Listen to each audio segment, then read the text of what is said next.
옆 사람하고 한번 인사하시겠습니다.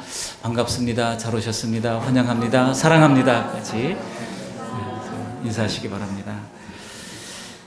오늘도 예배하러 자리에 모이신 성도님들께 하나님께서 예비하신 만복의 은혜를 채워주시기를 주님의 이름으로 축복합니다. 우리가 이 땅을 살아가는 동안 여러분 복을 받아야 할까요? 말아야 될까요? 네, 받아야 합니다. 사람들은 복 얘기를 나누면은 기복신앙이다 이렇게 비판하는 경우들이 많죠. 저도 그랬으니까요. 그런데 성경을 제가 다시 열린 눈으로 보기 시작하니까 성경은 얼마나 복에 관한 말씀을 많이 나누는지 그런 생각을 하게 됐습니다. 그래서 한 번은 성경을 복을 동그라미를 치면서 읽기를 시작했습니다. 얼마나 많은 복에 관한 말씀들이 많은지 몰라요. 너무 복을 막 하다가 보니까 나중에 제사장의 의복 거기도 동그라미 치고 복수 거기도 동그라미 치고 그랬던 기억이 납니다. 물론 우리가 지나치게 모든 성경을 복으로만 보는 그런 기복신앙도 사실은 문제가 있죠. 그러나 정반대로 고난의 신앙, 그래서 이 땅에서 우리가 고난을 받고 예수 믿고 순교하고 그런 것만 지나치게 묵상하면서 이제 거기에 매몰되는 것도 성경적 균형을 상실한 것이라고 할 수가 있습니다. 늘 고난만 있고 은혜와 축복이 메마른 삶에 무슨 하나님께 기쁨과 감사가 있고 하나님을 공경할 수 있는 그런 마음이 생기겠습니까? 그래서 저는 오늘 우리 모두가 오늘 기록된 말씀처럼 하나님의 풍성한 은혜 속에 복된 인생으로 살아가게 되기를 간절히 기도합니다.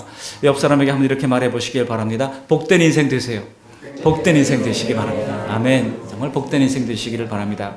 제가 목회자가 되고 나서 어떤 데는 정말 소화도 안 되고 뭔가 좀 불편해요. 그래서 왜 그런가 생각해 보면은 어김없이 우리 성도님들 가운데 뭔가 풀리지 않는 문제로 고민하는 문제들이 있어요. 그 성도들의 문제만이 아니라 이 목사에게도 그것이 굉장히 이제 문제가 되고 어려움이 있고 그것 때문에 좀 힘들어한다는 그런 것을 느낄 때가 있습니다. 근데 어떤 때는 참 좋아요. 그럴 때는 우리 성도님들 가정과 삶에 좋은 일이 막 일어날 때는요, 저도 기분이 좋고 소화도 잘 되고 그렇게 되는 것을 봅니다. 우리가 서로 험난한 세상, 풍성한 하나님의 은혜 속에서 살고 복된 인생으로 살아간다면 얼마나 좋겠습니까? 요즘은요, 전도하다 보면은 내 능력으로 살아가는데 큰 어려움이 없고 또 뭐 보이지도 않는 하나님을 이제 따르면서 하나님이 내리는 복은 필요 없다고 생각하는 분들을 만날 때가 있습니다.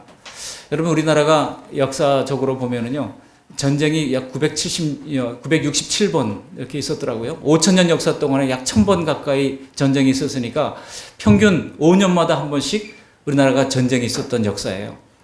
얼마나, 그러니까 여러분, 그런 숱한 전쟁을 겪으면서 사람들이 저축하는 거 생각할 거예요, 못할까요? 저축하기 전에 빨리 먹는 게 중요하지 뺏기기 전에, 그런 생각으로 우리 조상들이 살았던 겁니다. 그러다가 이제 해방 이후 6.25 전쟁 이후에 이제 그 60년간 전쟁이 없었어요.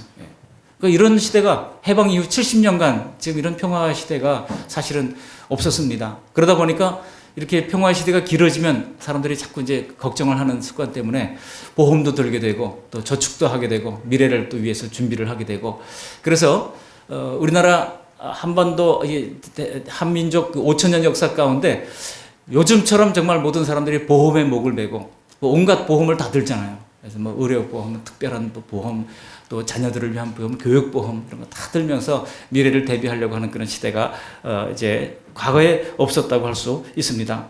그러나 여러분, 지금 이 상태의 평화로운 시대가 언제까지 갈 것이라고 생각하십니까? 지금 온 세상이 점점 더 연결되어 있어서요. 여러분, 이 나비 효과라는 것 아시죠? 북경에서 날갯짓한 이 나비의 날개 그 바람이 말이죠. 이게 돌고 돌아가지고 미국의 서부에 허리케인을 불러올 수도 있다고 하는 그 이야기가 바로 나비 효과라고 하는 것인데요. 지금 세계가 다 연결되어 있어가지고 뉴욕에서 일어났던 일들이 곧바로 한국에 아주 큰 파장을 미치는 그런 시대에 점점 접어들고 있습니다. 그렇기 때문에 이런 세상 속에 살면서 우리는 더욱더 이 악한 자들로부터 또 재난으로부터 그리고 우리의 실수로 말미암은 온갖 고난으로부터 우리를 보호해 주시고 형통하게 인도해 주실 그 하나님의 복이 그 어느 때보다도 절실한 시대라고 할 수가 있는 것입니다. 오늘 본문의 말씀 보시면 하나님은 정말 넘치는 삶의 복들을 약속해 주고 있습니다. 여기 9절 10절에 보시면은요, 얼마나 풍성한 복을 약속해 주시는지 몰라요. 오늘 말씀이 신명기의 말씀 아닙니까? 신명기는 듀트로노미라고 하는데요. 듀트로라고 하는 것은 두 번째라는 뜻이고 노미라고 하는 것은 표준이라는 뜻입니다. 하나님이 이미 첫 번째 출애굽 세대들에게 하나님의 첫 번째 표준 말씀을 선포를 했는데 그 첫 번째 말씀을 받은 백성들이 말씀을 순종하지 않고 거역하다가 광야 40년 동안 다 죽었어요. 그리고 이제 출애굽 2세들이 광야에서 태어난 2세들이 이제 약속의 땅 가나안으로 들어가기 직전에 모세가 그들에게 다시 한번 원래 첫 번째 주셨던 말씀을 상고하면서 해석을 해서 그들에게 알려주시는 내용이 바로 신명기인 것입니다. 그래서 그 신명기의 내용이 무엇입니까? 이제 모세는 들어갈 수 없다라고 하는 하나님의 이제 징계를 받게 되잖아요. 내가 들어갈 수 없지만 너희가 들어가거든 절대로 우상 숭배하지 말고 이 하나님의 기록된 말씀을 잘 지켜서 지킬 때 주시는 이 풍성한 하늘의 복을 받아라 하는 것이 이 신명기의 전체 내용입니다. 4번에 걸친 모세의 간절한 설교가 되어 있어요. 그래서 여러분 신명기를 읽으면 그 어느 때보다도 간절한 이 모세의 마음을 읽을 수가 있습니다. 그리고 그 어느 때보다도 우려 섞인 그 출애굽 2세들을 향한 이 바울의 모세의 간절한 그런 마음을 읽을 수가 있습니다. 여러분, 제발 가나안 땅에 들어가면 명령을 잘 지켜서 복된 삶을 살라고 하는 것이 이 신명기의 내용인데요. 그렇다면 여러분 이 구약의 말씀이 우리들에게는 어떨까요? 이건 구약의 말씀이니까 그때의 이야기고 지금 우리는 다르다 그렇겠습니까? 하나님은 어제나 오늘이나 영원토록 동일하신 하나님이십니다. 우리에게도 동일한 하나님의 소원이 있다면 하나님이 우리가 잘 되기를 바랄까요? 안 되기를 바랄까요? 잘 되기를 바라요? 다 안 되기를 바라는 사람처럼 앉아 계세요. 하나님이 우리를 잘 되기를 바랄까요? 안 되기를 바랄까요? 잘 되기를 바라십니다. 목사도 여러분들이 잘 되기를 바랍니다. 어느 교회 목사가 성도들이 안 되기를 바라는 목사가 어디 있겠습니까? 다 잘 되기를 바라죠. 하나님의 마음도 그와 같다고 하는 것입니다. 그렇다면 이 복된 믿음의 삶을 누리는 그 구체적인 약속들이 어떠한가? 9절 10절에 보면 정말 신이 나는 이야기가 여기 기록되어 있어요. 우리 9절 10절 말씀을 다시 한번 함께 읽어보시겠습니다. 내가 내 하나님 여호와의 말씀을 청종하여 이 율법책에 기록된 그의 명령과 규례를 지키고 내 마음을 다하며 뜻을 다하여 여호와 내 하나님께 돌아오면 내 하나님 여호와께서 내 손으로 하는 모든 일과 내 몸의 소생과 내 가축의 새끼와 내 토지 소산을 많게 하시고 내게 복을 주시되 곧 여호와께서 내 조상들을 기뻐하신 것과 같이 너를 다시 기뻐하사 내게 복을 주시리라. 아멘. 내 손으로 하는 모든 일, 범사에 복을 주신다는 거예요.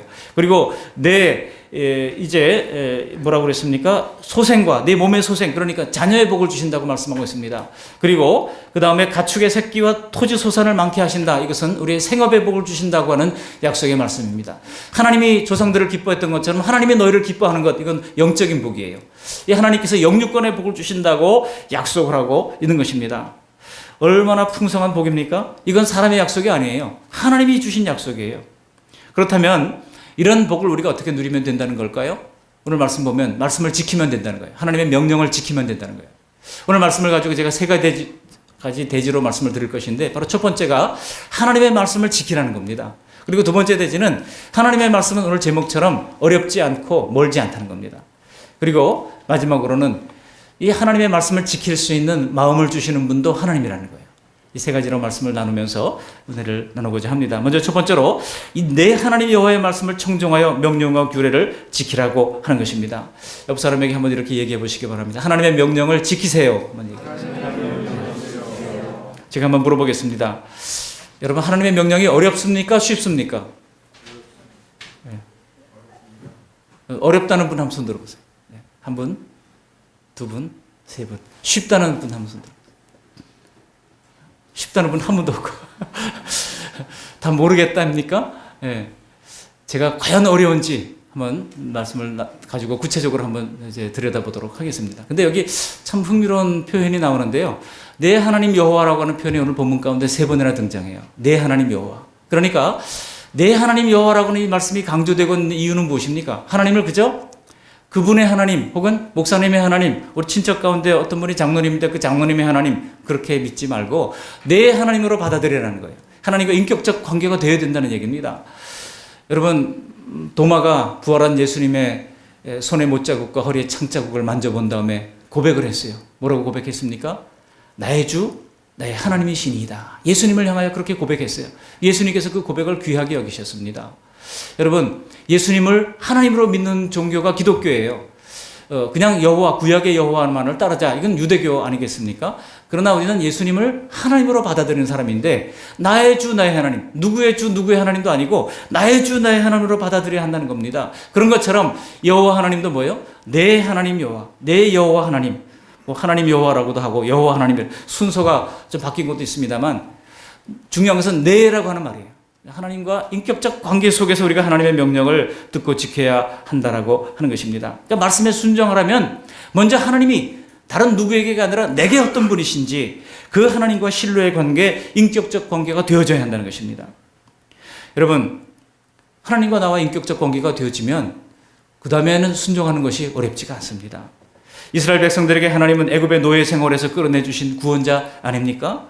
광야 40년 동안 먹이시고 입히시고 그 발에 발이 부르트지 아니하고 신발이 헤어지지 않도록, 이거 신기한 일이 아닙니까? 이거 자체가 기적이에요. 광야가 얼마나 험한 이제 땅입니까? 그 땅을 40년 동안 다녀도 신발이 헤어지지 않는 기적을 하나님께서 그들에게 허락해 주셨다는 것입니다. 그동안 하나님께서 그들에게 만나를 내려 먹이시고 반석을 깨뜨려 샘물을 내려 그들에게 마시게 하시면서 그 광야 40년을 견디게 하셨던 실제적인 공급자요, 실제적인 보호자가 되셨던 것입니다. 그래서 지금 그런 경험을 상기하면서 그 하나님 여호와 앞에 명령을 잘 지켜 행하라고 말씀하고 있는 것입니다. 여러분, 이것은 구약의 하나님만의 말씀입니까? 아닙니다. 오늘 우리에게도 동일한 하나님이십니다. 여러분, 하나님은 우리에게 어떤 분이시기에 우리가 순종하려 합니까? 하나님은 독생자 아들을 예수님을 위하여, 우리를 위하여 기꺼이 내주셨고, 우리 예수님께서는 우리를 위하여 십자가를 지시고 우리의 모든 죄를 지시고 대신 벌받아 주신 것입니다. 우리에게 해주신 것이 사람이 하는 것과는 차원이 달라요. 이거를 여러분 묵상하기만 해도 우리는 저절로 하나님 말씀에 순종하게 되고 하나님 말씀을 따르게 되고 희생하는 것도 기쁨으로 어렵지 않게 감당할 수가 있게 되는 것입니다. 여러분, 여수에 가면은 우리 손영환 목사님 기념관 있잖아요. 손영환 목사님이 자기 두 아들을 죽인 그 원수를 양자로 삼아가지고 어떻게 그렇게 할 마음이 생겼습니까? 그거 사람의 마음이 아니에요. 하나님께서 그런 마음을 주시니까 감당하게 하셨던 거예요. 왜 그렇게 했습니까? 하나님 아버지의 마음을 읽었던 거예요. 하나님 아버지의 마음. 내 아들을 죽여서라도 너희를 살리고 싶은 그 하나님 아버지의 마음을 읽었기에 그는 기꺼이 그 일들을 감당할 수가 있었다는 것입니다. 여러분, 부모가 우리를 위해 희생한다고 생각할 때 우리는 그 부모를 위해서 나도 싫지만은 따라가게 되고 순종하게 되잖아요. 제가 저희 어머님 얘기를 잠깐 할게요. 저희 어머님이 10명을 낳았는데 5명은 죽고 5명은 남았다는 말씀을 제가 몇 번 드렸을 거예요. 근데 저희 어머님이 49세 때 남편을 잃습니다. 51세 남편이 먼저 갑니다. 그리고 사실 그 시골에 말이죠. 시골에 가만히 보니까 제가 어느 순간 제가 중학생이 됐는데 여자들만 있는 거예요. 왜냐하면 위에 있는 형님 2분은 공부한다고 다 춘천에 나가버리고, 아주 그 부분이 아주 제가 괘씸하고도 아주 형들하고 아직 풀어야 할 부분이 많아요. 그런데 아무리 보니까 어머니도 여자고 여동생 둘도 여자예요. 식구들이 지금 4명인데 남자는 저 하나예요. 그때부터 비록 그때까지는 비교적 유복하게 살던 저희 가정이 아버님 돌아가신 뒤로요, 완전히 막 경제가 곤두박질 치기 시작했습니다. 어머님이 안 하던 일을 하기 시작하시더라고요. 토끼를 키우겠다고 토끼장을 만들어서 토끼를 키워요. 그리고 또 뭐 닭장을 마당에다가 만들어 닭을 키워요. 그리고 저 뒤에다가 이제 돼지를 한 마리, 어떤 새끼 돼지를 가져다가 돼지를 키우기 시작해요.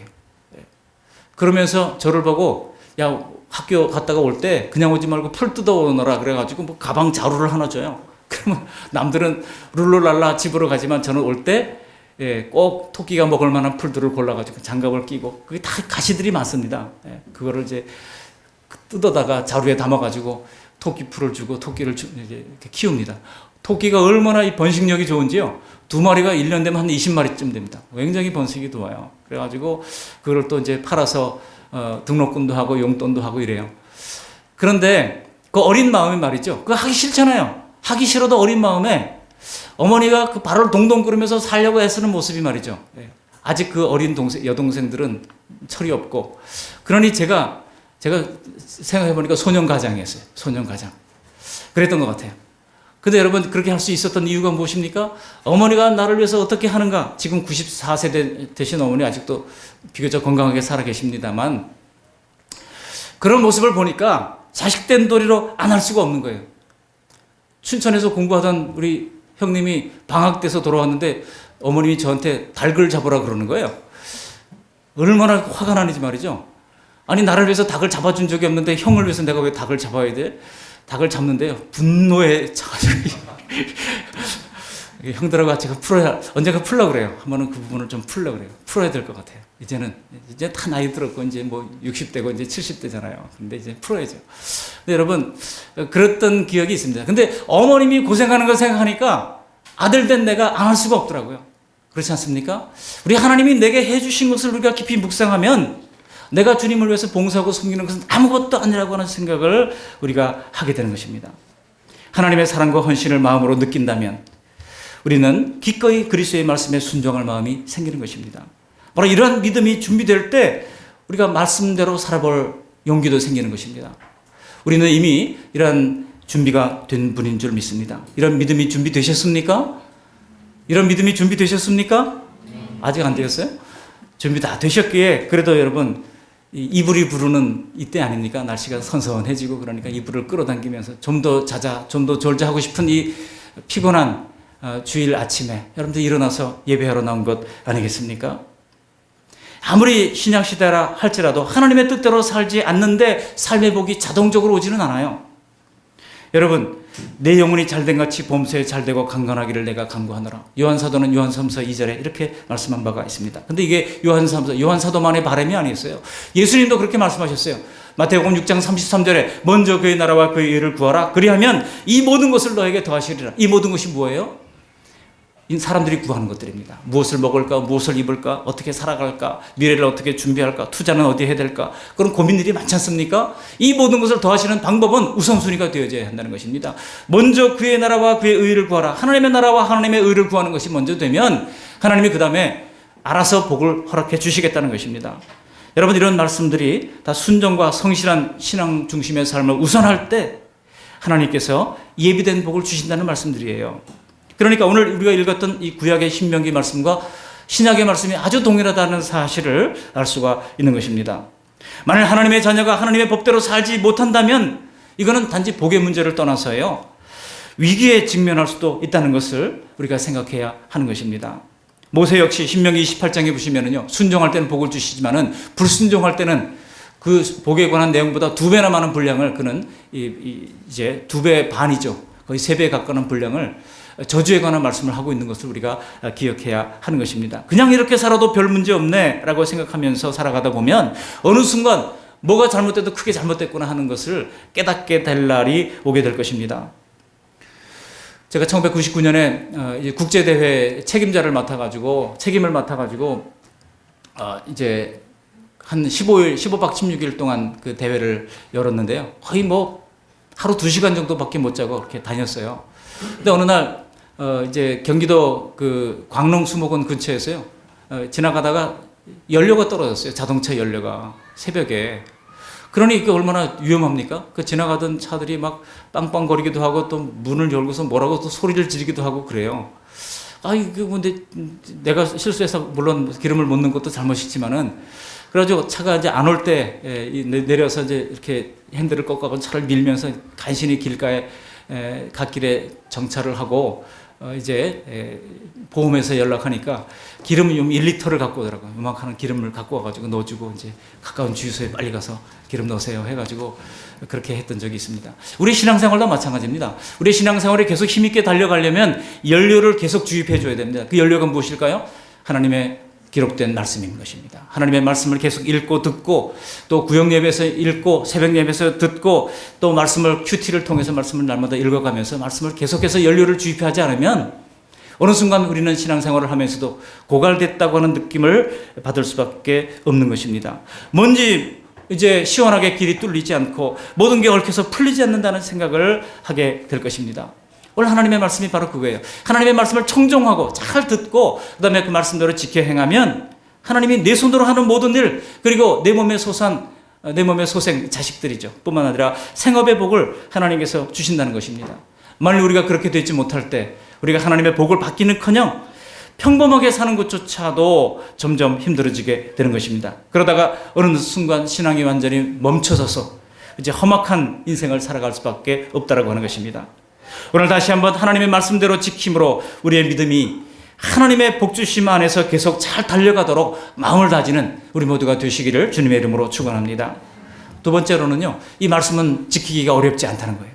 아까 어렵다고 그러시는 분들이 있었는데 과연 어렵지 않은지 쉬운지 한번 보도록 하겠습니다. 먼저 11절 말씀 같이 한번 읽어보십니다. 11절. 내가 오늘 내게 명령한 이 명령은 내게 어려운 것도 아니요 먼 것도 아니라. 오늘 말씀 제목이 이거잖아요. 어려운 것도 아니요, 쉽다는 얘기죠. 그리고 먼 것도 아니라 가깝다는 얘기입니다. 오늘 말씀 제목이 뭐예요? 쉽고도 가까운 명령인 거예요. 하나님의 말씀은 멀지도 않고 그리고 어렵지도 않다고 말씀하고 있는 것입니다. 여기서 한번 생각해 보겠습니다. 여러분, 말씀대로 살아가는 게 정말 어렵습니까? 한번 예를 들어 볼게요. 여기 신명기에 나오는 예를 들어서 보시면요, 24장 21절로 가보시면 이렇게 이야기를 하고 있습니다. 내가 내 포도원에 포도를 딴 후에 그 남은 것을 다시 따지 말고 객과 고아와 과부를 위하여 남겨두라. 여러분, 이거 어려워요, 쉬워요? 쉽죠, 그죠? 예. 아니, 농사 짓고 이제 포도를 거두다가 이제 고아와 객과 과부를 내서 일정 부분은 남겨두라 그랬으니까 그거 기억만 하면, 그죠? 잊어버리지만 않고 마음에 있고 기억만 하면 그거 쉬워요. 그 다음부터 하나 볼게요. 22장 4절 말씀 한번 읽어보십니다. 22장 4절 찾아서 함께 읽어보시겠습니다. 22장 4절 시작. 내 형제 낙이나 소가 길에 넘어진 것을 보거든 못 본 채 하지 말고 너는 반드시 형제를 도와 그것들을 일으킬지니라. 어려워요, 쉬워요? 이거 마음만 믿으면 이건 어려운 건 아닙니다. 오늘날로 말하면 길 가다가 누가 밤에 새벽기도 오는데 길 가다가 누가 만취한 사람들이 쓰러져 있어요. 그러면 그냥 못 본 채 하지 말고 119에 전화만 해도요, 그분 삽니다. 겨울에 쓰러져 있으면요, 저체온으로 금방 죽어요. 그렇기 때문에 그거 그냥 잠시 멈추어 가지고 전화만 하고, 제가 새벽기도 가는 목사인데 저는 가야 되니까 여기 있을 수는 없지만 여기 어디 위치가 어디니까 빨리 좀 조치를 해 주십시오. 그것만 전화만 해도요, 그 사람 죽을 목숨 살리는 겁니다. 그런 면에서 저도 여러 살렸어요. 여러분, 이거 못 본 채 하지 말라는 겁니다. 성경 말씀은 못 본 채 하지 말라니까. 그러니까 당시에는 이 목축업 일을 하는 그런 시대에 남의 친구의 소와 양이 막 넘어져서 호둥거려요. 그러면 혼자서 일으키기 어려우니까 둘이 같이 도와서 일으켜 주라는 그런 얘기입니다. 이거 마음만 있으면 이거 어려운 거 아닙니다. 또 하나 볼게요. 여러분, 23장 19절로 내려가 보십시오. 거기 보면 이렇게 얘기하고 있죠. 내가 형제에게 구워주거든 이자를 받지 말지니 그 돈의 이자, 식물의 이자, 이자를 낼 만한 모든 것에 이자를 받지 말 것이라. 형제들에게 돈을 구워줬다면 이자 받지 말라는 거예요. 여러분, 이거 말씀을 기억한다면 이거 쉬워요, 어려워요? 요거 어렵다고 하시는 분은 수전노예요. 도무지 나는 이자를 그냥 굳이 형제한테도 받아야 되겠다. 근데 이거 맘만 먹으면 하나님 말씀인데 이거 지키는 거 그렇게 어렵지 않다라고 하는 것입니다. 실제로 오늘 본문에서 이것을 어떻게 해설하고 있습니까? 오늘 30장 12절부터 14절까지 말씀을 다시 한번 읽어보십니다. 12절로 14절. 하늘에 있는 것이 아니니 내가 이르기를 누가 우리를 위하여 하늘에 올라가 그의 명령을 우리에게로 가지고 와서 우리에게 들려 행하게 하랴 할 것이 아니요 이것이 바다 밖에 있는 것이 아니니 내가 이르기를 누가 우리를 위하여 바다를 건너가서 그의 명령을 우리에게로 가지고 와서 우리에게 들려 행하게 하랴 할 것도 아니라 오직 그 말씀이 내게 매우 가까워서 내 입에 있으며 내 마음에 있은즉 내가 이를 행할 수 있느니라. 여기 14절 말씀이 키예요. 그 말씀이 내게 매우 가까워서 내 입에 있으며 내 마음에 있은즉 내가 이를 행할 수 있느니라. 내 입에 있다고 하는 것은 무엇입니까? 암송한다는 얘기예요. 하나님 말씀을 늘 암송하면 그 말씀대로 영향을 받을 수밖에 없습니다. 또 내 마음에 있으면 행할 수가 있다는 얘기입니다. 그러니 내 마음에 있는 이 말씀들을 내가 충분히 지킬 수 있다는 얘기입니다. 이거는요, 뭐 어려운 얘기가 아니에요. 초등학생들이라도 이거 하라는 거라구나, 하지 말라는 거라구나 딱 보고 알 수 있는, 누가 특별히 뭐 전문가가 나와서 해설을 해줘야 할 내용도 아니잖아요. 딱 보면 다 이해가 되는 내용입니다. 근데 여러분, 여기서 정신을 바짝 차려야 합니다. 여기서 정신을 바짝 차려야 할 것은 바로 세 번째 대지가 있기 때문입니다. 세 번째 대지가 아까 처음에 제가 뭐라고 그랬어요? 하나님의 말씀을 지킬 수 있는 마음을 주시는 분도 하나님이라는 거예요. 그 마음을 주시는 분도 하나님이라고 하는 것입니다. 과연 이스라엘 사람들이 이 하나님의 명령을 받고, 이 쉬운 하나님의 명령을 받고 그들이 지켰습니까? 안 지켰습니까? 못 지켰어요. 왜 못 지켰을까요? 그 마음이 없었어요. 그 마음이 하나님의 명령을 지킬 수 있는 능력도 없었고 하나님 마음을 지킬 수 있는 그런 마음도 그들에게 없었다고 하는 것입니다. 여러분, 우리가 이 말씀을 들으면서 아, 그렇구나, 우리도 이 말씀을 가지고 열심히 지켜야 되겠구나, 이렇게 적용을 하면은요, 이거는 그냥 유대교예요. 여러분, 유대교는 지금도 철저하게 하나님의 말씀을 지키려고 애를 쓰고 있지 않습니까? 귀민머리를 자르지 말라 그랬더니 사람들이 정통 유대인들은 지금도 이 귀민머리를 자르지 않아가지고 여기서부터 남자가 지렁지렁 해가지고 이 바지단까지 말이죠, 무릎까지 머리를 기르면서 검은 모자를 쓰고 다니잖아요. 철저하게 하나님의 말씀을 그대로 율법대로 지키려고 애를 쓰고 있습니다. 근데 여러분, 그렇게 유대교가 되라고 하는 얘기가 아닌 것입니다. 오늘 본문 말씀 앞장에서부터 보시면 율법을 계속 설명하던 모세가 아주 의미심장한 말씀을 꺼내는데요. 여러분, 이 신명기 전체에서 가장 중요한 장이 있다면 29장, 30장 말씀이에요. 근데 29장에 보면 이렇게 얘기하는 것이 나옵니다. 29장 4절 말씀, 우리 한번 찾아서 읽어보시겠습니다. 29장 4절 말씀, 이렇게 말씀합니다. 함께 읽습니다. 그러나 깨닫는 마음과 보는 눈과 듣는 귀는 오늘 여호와께서 너에게 주지 아니하셨느니라. 여러분, 왜 이스라엘 백성들이 지키지 못했어요? 깨닫는 마음을 그들에게 주시지 않았다는 거예요. 마음을 주시지 않았다는 거예요. 이 마음을 하나님이 주셔야 그들이 지킬 텐데 마음을 주시지 않았다는 겁니다. 그런데 그러다가 갑자기 30장으로 넘으면은 이것이 어려운 것도 아니다, 쉽다, 다 지킬 수 있다, 그리고 지키는 자에게 하나님께서 풍성한 복을 주시겠다 약속하는 거예요. 그러므로 여러분, 이 말씀이 모순되는 말씀이 아닙니다. 여러분, 30장에서 지금 모세는 미래 예언을 하고 있는 것입니다. 지금 당장의 모습이 아니라 미래 예언을 하고 있는 거예요. 여러분, 분위기가 바뀌어서 29장 22절부터 보시면요, 이 민족들이 복음을 선택하지 않고 또 복을 선택하지 않고 화를 선택함으로 말미암아 얼마나 이제 바벨론 포로를 당하고 고생을 했는가를 설명해 주고 있습니다. 물론 하나님이 은혜로 그들을 다시 건져내 주었지만, 여러분, 바벨론 포로에서 돌아온 이스라엘 백성들이 하나님의 말씀을 지켰습니까? 안 지켰습니까? 안 지켰어요. 돌아왔지만 그들은 여전히 우상을 숭배했고, 그들은 여전히 하나님을 따르지 않았고, 그들은 여전히 이기적인 마음으로 자신의 이 판벽한 집을 지으면서, 판벽한 집을 지었다고 하는 아주 고급 목재를 가지고 자기 별장을 짓고 제2 세컨 하우스를 짓고 그렇게 하면서 살았지, 하나님의 교회가 어떻게 돌아가는지 전혀 신경 쓰지도 않고 했다는 겁니다. 심지어 말라기 선지자를 보면은요, 하나님의 교회에 마땅히 드려야 할 11조를 드리지 않는 걸로 말미암아 이제 목회자들이 오늘날로 말하면 전부 다 이중 직업을 가지는 현장으로 내몰렸다는 거예요. 그러니까 하나님께서 이것을 악하다고 평가하시는 것입니다. 하나님의 말씀대로 지키지를 않았어요. 그런데 그 불순종하던 그 사람들이 어느 순간 바뀌게 되는 것입니다. 어느 순간 어떻게 바뀝니까? 하나님이 그들의 마음에 할례를 베푸사, 마음의 할례를 베푸시니까, 하나님께서 그들을 변화시키시니까 그들이 드디어 하나님의 말씀대로 순종하고 따라가게 됐다라고 하는 것입니다. 여러분, 오늘 말씀에도 주체가 누구예요? 하나님이시에요. 사람이 아니라 하나님이십니다. 하나님이 그 마음을 열어주시고 그 마음을 깨닫는 마음을 허락해 주시는 것도 바로 하나님이 하신다고 하는 것입니다. 우리가 하나님을 사랑할 때 마음과 뜻과 힘과 이제 정성을 다해 하나님을 사랑하라고 말씀하셨는데, 그것도 그 마음을 주시는 것도 또 하나님이라고 하는 것입니다. 과연 그럴까요? 정말 그렇습니다. 증거가 있습니다. 구약 율법 전문가 사도 바울이 로마서를 통해서 오늘 본문 말씀이 바로 모세가 전한 이 복음이라고 하는 것을 아주 기가 막히게 해석해 주는 장면이 나옵니다. 그것이 어디 있습니까?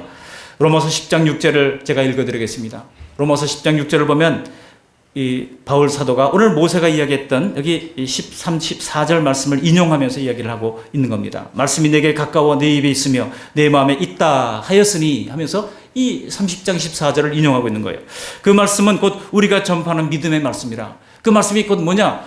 이것은 믿음의 말씀, 곧 복음의 말씀인 것을 이야기하고 있는 겁니다. 그러니까 모세가 얘기했던 이 말씀이 곧 복음의 말씀이라고 하는 거예요. 그러니까 모세는 이미 예수님 오기 수천 년 전에 이미 이제 장차 예수님이 오셔서 주실 이 복음의 때가 되면 하나님이 우리의 마음을 열어서 하나님의 말씀을 지키고 순종할 수 있는 그런 마음을 주신다고 약속하고 있는 것입니다. 신명기 18장 15절 이하에 보면 모세가 하나님의 이스라엘 백성들에게 하나님이 후일에 나 같은 선지자 하나를 보내주실 것이다, 그런 말씀을 하시는데, 그 나 같은 선지자가 누굽니까? 사도행전 7장 37절에 보시면 스데반 집사가 순교하기 전에 설교하기를 그 나 같은 선지자는 다름 아닌 바로 예수님인 것을 밝히 말씀해 주고 있는 것입니다. 이렇게 구원받은 성도들, 성령을 받은 성도들은 유대민족처럼 실패하지 않고 스스로 하나님의 계명을 지킬 수 있게 된다는 것입니다. 아멘입니까? 그건 누가 억지로 해서가 아니라 스스로 하나님의 말씀을 지키려고 하게 된다는 거예요. 여기 어떤 교회가 이제 여기 들어오려고 그래서 부동산 하시는 분하고 사장님이 이제 그분을 모시고 왔어요. 그래서 얘기를 나누는 중에 그 부동산 사장님이 제가 피택 장로입니다. 그래서 어느 교회입니까? 남산교회 피택 장로입니다 하면서 소개를 하는데 얼마나 열심히 여기서 지금 집은 퇴계동인데요. 그 남산교회가 지금 저 강촌에서 더 들어가야 되거든요. 강촌까지 매일 새벽 기도를 빠지지 않고 나간대요. 그래서 그렇게 멀리 나가십니까? 그러니까 즐거우니까 뭐 한 걸음에 나가요. 뭐 10분, 15분이면 가요. 새벽에는 신호등도 별로 없고. 그렇게 얘기를 하는 거예요. 그래서 얼마나 교회 자랑을 많이 하시는지요. 아니, 부동산 오셨으면 빨리 요건만 말씀하시고 저도 마음이 급한데, 시간도 바쁜데, 거기서 그 교회 자랑을 하시는 거예요. 예. 교회가 얼마나 이렇게 섬기고 저렇게 섬기고, 정말 일주일에 정말 뭐 입에서 막 혓바늘이 돋을 정도로 막 바쁘고 분주하대요. 그래도 기쁨으로 감사함으로 감당한다는 거예요. 그러면서 정말 그 얼굴이 얘기하는데 기쁨이 막 뚝뚝 떨어져요. 여러분, 이건 누가 시켜서 합니까? 누가 강제로 시켜서 그거 할 수 있습니까? 하나님이 그 마음을 주셔서 감당하게 하시는 것입니다. 그렇기 때문에 여러분, 지난 한 주간 동안에 우리가 예수님의 말씀을 들으면서 그 말씀대로 잘 살았다면 이스라엘 사람들처럼 그것이 그들의 의가 되고 그들의 어떤 자랑이 되는 것이 아니라 오직 하나님의 은혜라고 하는 것을 우리가 알게 되는 것입니다. 이해가 되십니까? 그래서 교회에서는요, 십자가 외에는 자랑할 것이 없다는 거예요. 내가 아무리 하나님 앞에 봉사하고 아무리 하나님 앞에 섬기고 아무리 하나님 앞에 헌금을 많이 드리고 아무리 하나님 앞에 애쓰고 이제 섬겼다 할지라도 그것이 하나님 앞에서는 전혀 의가 되지 못한다는 거예요. 오직 하나님께서 그런 마음을 주셔서 감당하게 하신 것이니 하나님의 은혜 감사합니다라고 밖에 말할 수가 없다는 것입니다. 반대로 혹시 우리가 잘 못 살았다면 하나님 마음에 죄송한 마음을 가지는 것이 마땅한 반응이에요. 하나님, 이렇게 한 주간 동안 하나님 말씀대로 살지 못했습니다. 성수주의를 하지 못했습니다. 하나님 말씀 읽지 못했습니다. 기도의 자리를 지키지 못했습니다. 여러분, 이스라엘 백성들은 어때요? 하나님이 너희 잘못했다 그러면 내가 뭘 잘못했습니까? 고개를 쳐들고 하나님 앞에 대들었어요.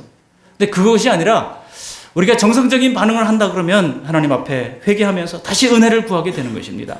그러니까 성경의 교훈이 어려운 명령입니까? 쉬운 명령입니까? 쉬운 명령이에요. 하나님이 우리에게 그런 마음을 주시면 되는 것입니다. 우리가 예수님을 굳게 믿고 성령님이 도우시고 우리의 마음이 새 마음이 되었다면 이제 하나님의 모든 말씀들을 지킬 만한 바탕이 된 것입니다. 말씀을 정리합니다. 하나님은 왜 사람을 만드시고 그렇게도 싫다고 멀찍이 도망가는 사람들을 용서하시고 끝끝내 그들을 추적하시면서 하나님 자녀로 삼아주시는 것일까요? 이것이 바로 하나님 아버지의 마음인 것입니다. 우리가 별로 신통지하는 믿음으로 대단한 일을 못하며 살고 있다 할지라도 그래도 주일이면 교회에 나와서 모여서 하나님을 찬송하고 예배하면 이 올망졸망한 모습을 하나님께서 말할 수 없이 좋아하신다는 거예요. 왜 그렇습니까? 하나님은 우리의 아버지가 되시기 때문입니다. 여러분, 자식들은 때가 되면 부모를 떠나잖아요. 자식들도 떠나요. 우리 아들 보니까 훌쩍 떠나더라고요.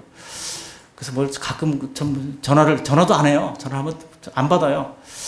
참, 근데 카톡으로 하세요. 이렇게 와요. 그럼 또 카톡으로 하면 제가 한 몇 문장 하면 그저 예, 하거든요. 아니요. 그냥 그 단문으로 그렇게 합니다. 그래서 한 10배는 많이 써도 오는 것은 그냥 한두 단어로 이렇게 답장이 와요. 이 자녀들도 떠나가죠. 부모님도 연로하시면 다 돌아가시면 우리 곁을 떠나갑니다. 그러나 우리는 하나님의 말씀을 믿는 한 우리는 다시 하나님의 은혜의 보좌 안에서 다 만나게 될 것입니다. 그리고 매일매일이 이 땅에 사는 동안도 잔치 않은 삶과 같은 그런 복된 삶을 누리게 될 것입니다. 그러므로 이 땅에서 사는 동안에도 이런 이 신앙의 로드맵, 하나님의 복된 인생의 로드맵을 그리시면서 이 땅에 사는 동안 성령님을 의지하여 말씀을 순종하는 그런 마음을 가지시고 힘을 내셔서 믿음의 길을 기쁨으로 달려가는 가운데 오늘 하나님이 주신 이러한 놀라운 풍성한 삶의 복을 다 누리는 우리 모두가 되시기를 주님의 이름으로 축원합니다. 아멘. 고맙고 감사하신 하나님, 귀한 말씀 주셔서 감사합니다. 이 규례와 명령을 잘 듣고 지킬 수 있도록 도와주옵소서. 하나님의 명령은 결코 어렵지 않은 줄 믿습니다. 마음만 있다면 지킬 수 있는데 그 마음을 주시는 분조차도 결국은 하나님이신 것을 알고 그 하나님의 은혜를 깨닫고 하나님의 은혜에 감복하며 감사하는 우리 모두가 되게 하옵소서. 뿐만 아니라 이제 교회가 합병되어 하나 됩니다. 칠전동에서 이제 그 말씀 양문교로 출발할 때 하나님께서 이제 지금까지 우리에게 은혜를 주셨던 것처럼 그곳에서도 동일한 은혜를 베풀어 주시옵소서. 또한 이제 수험생들이 있습니다. 수험생들 우리 양한빈, 양예빈, 또 우리 유강희, 우리 임병현, 임유정, 우리 청년들의 앞날과 미래를 열어주시고, 하나님께서 또 이들이 15일 날 수능일이 얼마 남지 않았습니다. 마지막까지 건강하게 하시고 그 마음에 하나님 주신 큰 평강을 허락해 주시고 최상의 컨디션으로 시험장에 들어가게 하시고, 또 환절기 영육간을 강건하도록 은혜를 베풀어 달라고 기도하시고, 한반도의 평화와 번영을 위해서 다 같이 합심해서 기도하겠습니다. 고맙고 감사하신 하나님 감사합니다. 오늘 귀한 주님의 말씀을 우리에게 들려주셔서 감사를 드립니다. 하나님의 규령